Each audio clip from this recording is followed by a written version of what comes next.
Bueno, esta es una introducción a un tema que hace bastante tiempo hemos querido tocar.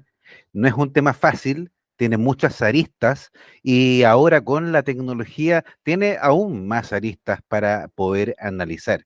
Y eso lo hace bastante entretenido. Por eso, Manu, yo creo que esto debería, tiene el inicio a manera de introducción de lo que vamos a presentar en un futuro cercano.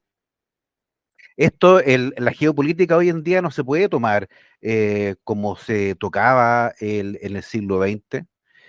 Tiene otros elementos que son factores determinantes en los resultados. Estamos hablando hoy que tenemos un mapa global de lo que sucede en cada uno de los continentes. Tenemos también que las economías y las influencias políticas y geopolíticas, es decir, de control territorial y de influencia, es multipolar. Bien, Alexis, hago una pausa en este momento porque vamos a ponernos en contexto. ¿Por qué has querido lanzar este preámbulo para una futura reunión con más expertos? ¿Qué es lo que a ti te ha dicho este tema hay que tocarlo? ¿Por qué debería ser tan? ¿Por qué crees que es tan importante para la audiencia o para las futuras inversiones o estrategias tecnológicas?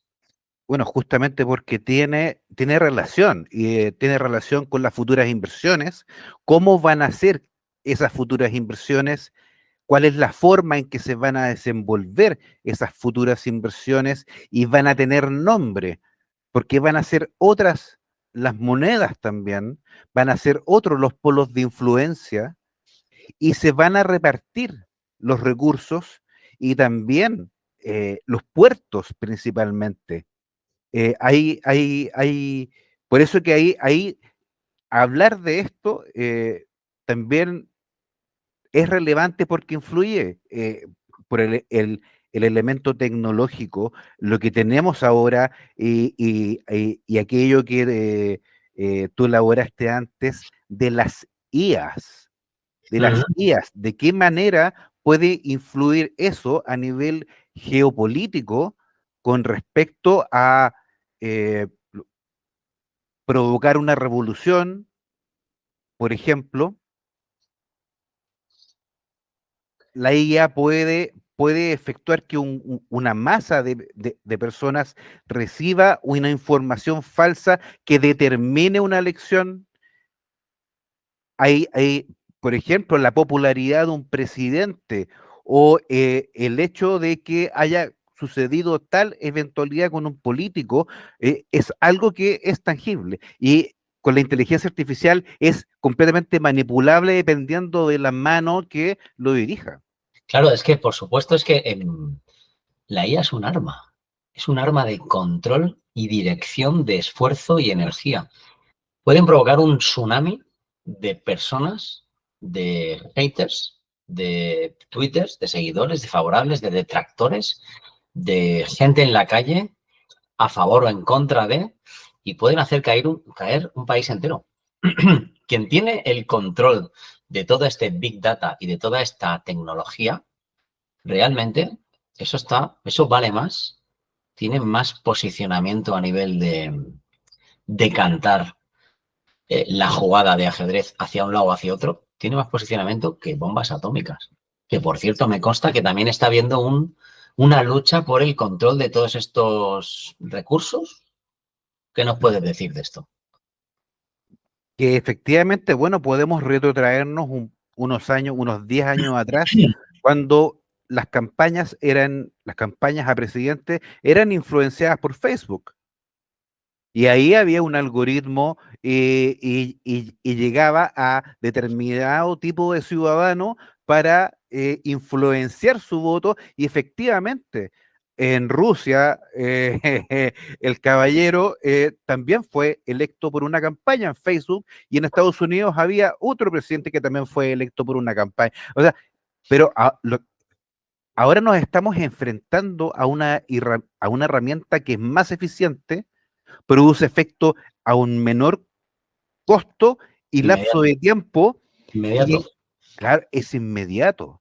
es inmediato. Y la movilización de las masas en este momento, digamos que hay una ebullición de revueltas sociales y que esta IA perfectamente puede usar esa ebullición social, las revueltas sociales, para sacar gobernantes, para producir ciertos cambios políticos, y todo eso está conectado a quién financia esos movimientos. Entonces, ahí hay una parte de geopolítica que es sumamente actual, que las personas no lo están viendo, y que existe, sucede todos los días. Y sucede cuando enciendes el televisor y ves noticias, y sucede que esa noticia es una bomba de humo para que tú no veas lo que está sucediendo detrás de bambalinas.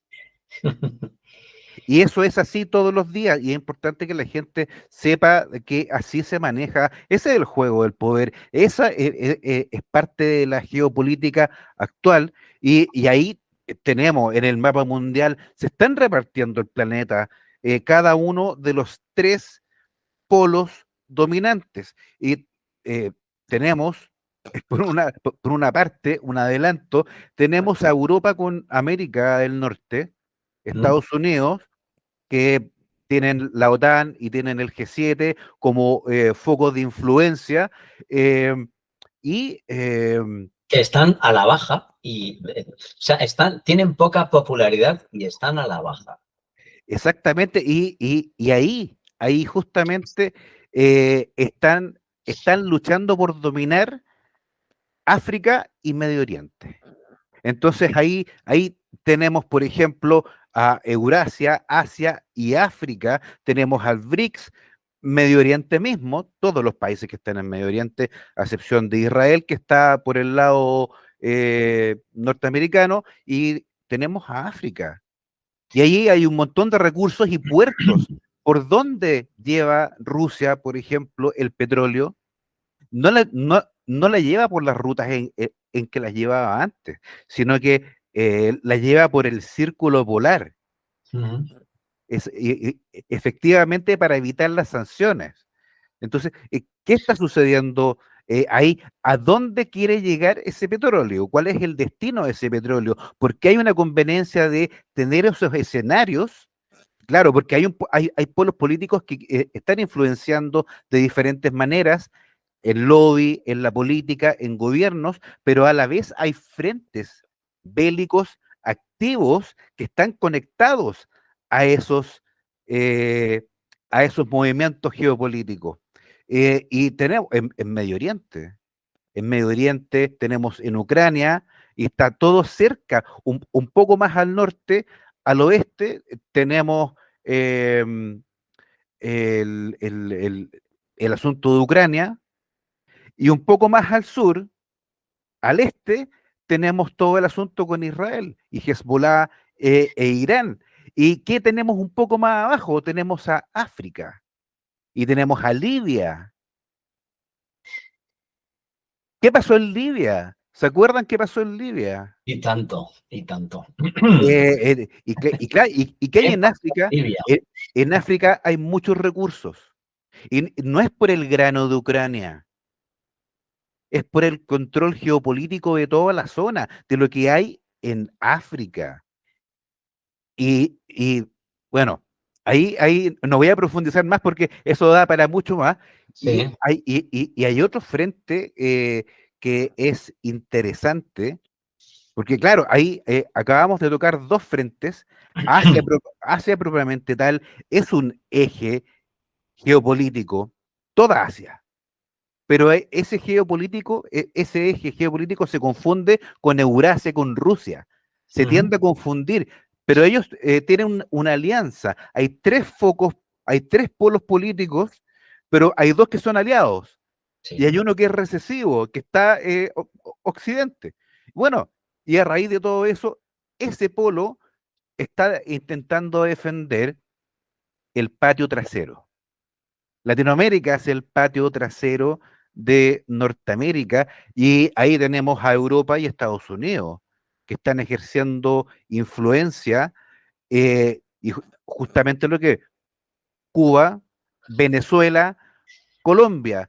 Y hace 8 años atrás, un cientista político que hoy en día ya trascendió, falleció, hablaba este mismo escenario, se adelantó 8 años a lo que está sucediendo ahora. Y lo mismo que se está viendo en Ucrania, se está viendo también con Venezuela. Se está viendo el apoyo militar de Cuba, el apoyo militar de Rusia, el apoyo militar de China, y Colombia ya no tiene un presidente de derecha, tiene un presidente de izquierda. Entonces, ese es un foco donde se va a producir una conflagración, va a ser otro frente, pero ese frente va a estar comandado por los que controlan los polos económicos. No van a luchar en su territorio, van a luchar en otro territorio por el control de los recursos y también por los puertos, el control de los puertos. Sí, sí.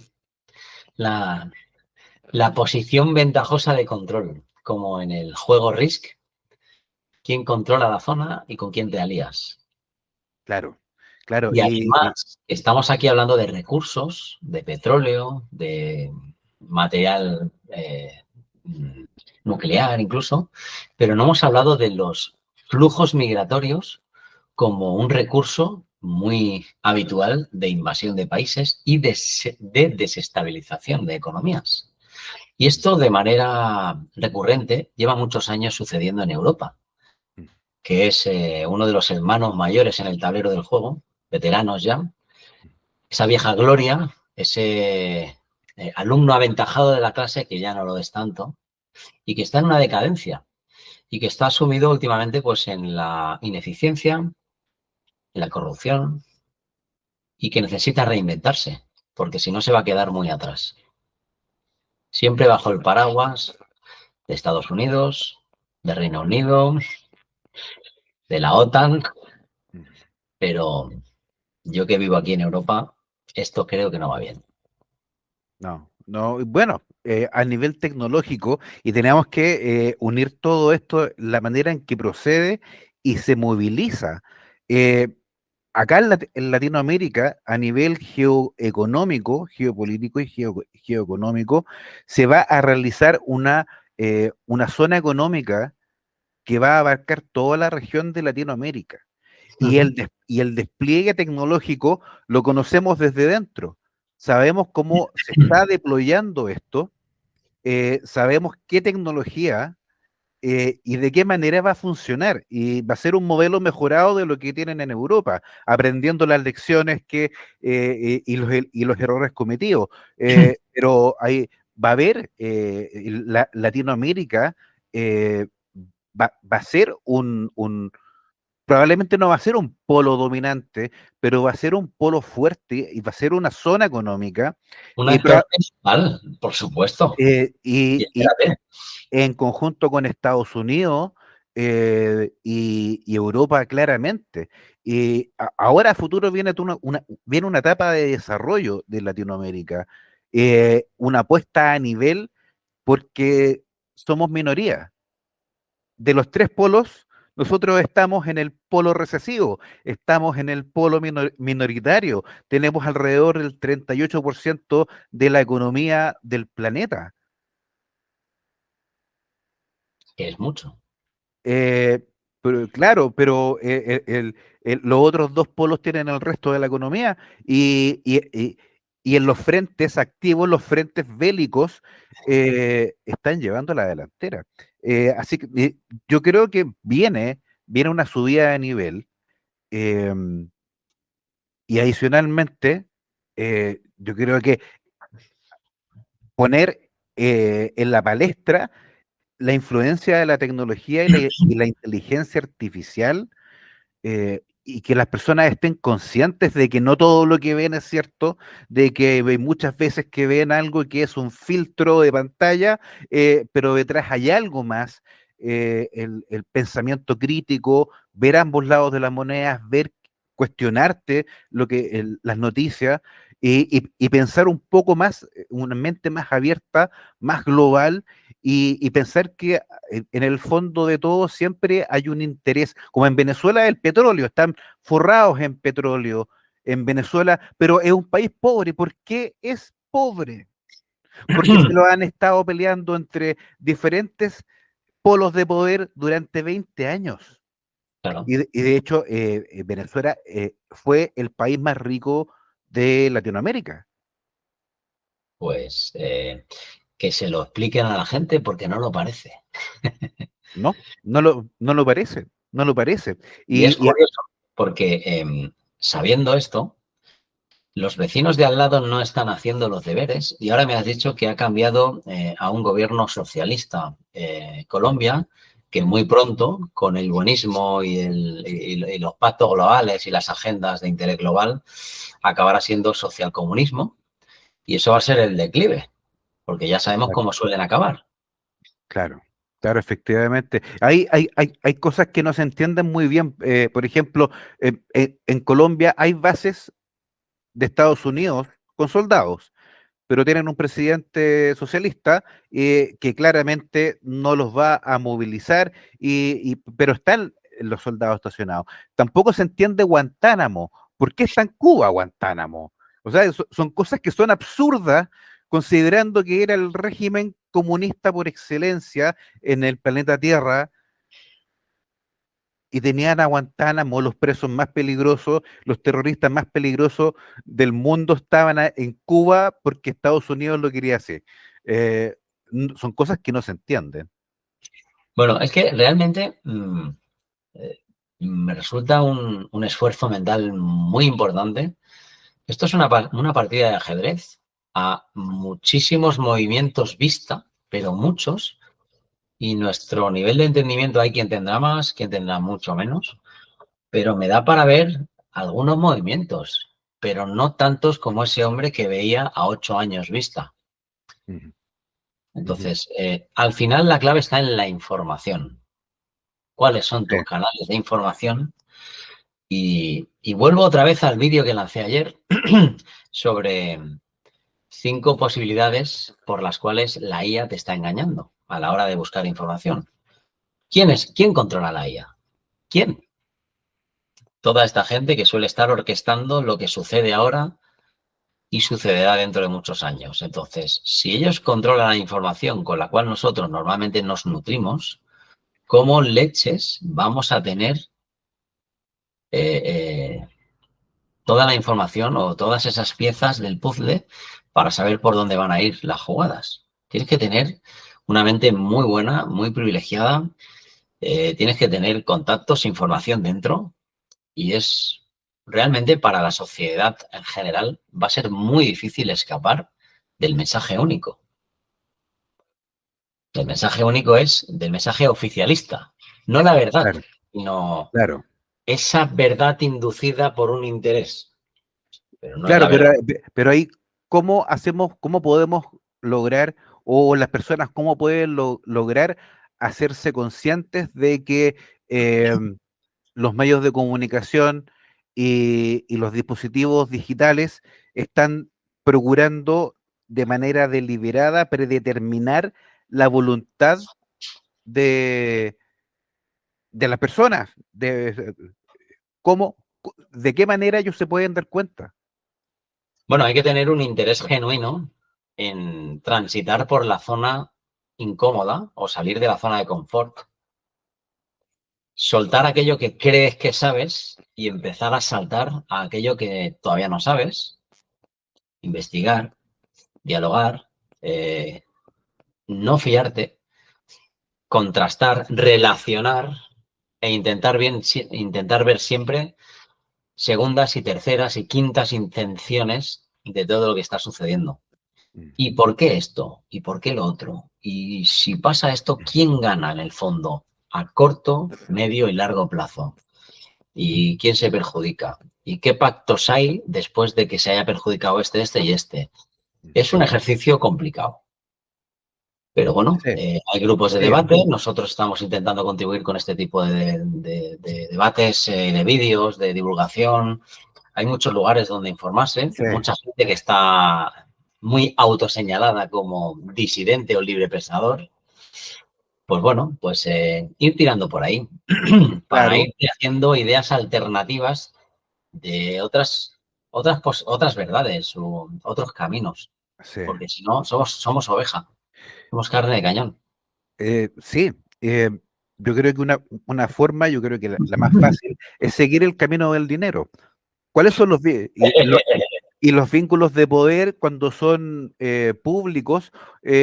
Poder hacer una pequeña indagación de cuáles son los amigos. Entonces uno ya te puede hacer un escenario. Voy a dar un dato, voy a desclasificar algo, no voy a dar nombres, pero sí, hay 4 compañías principales de inteligencia artificial en este momento. 4. Las 4 son la misma y están procurando elaborar en este momento un lenguaje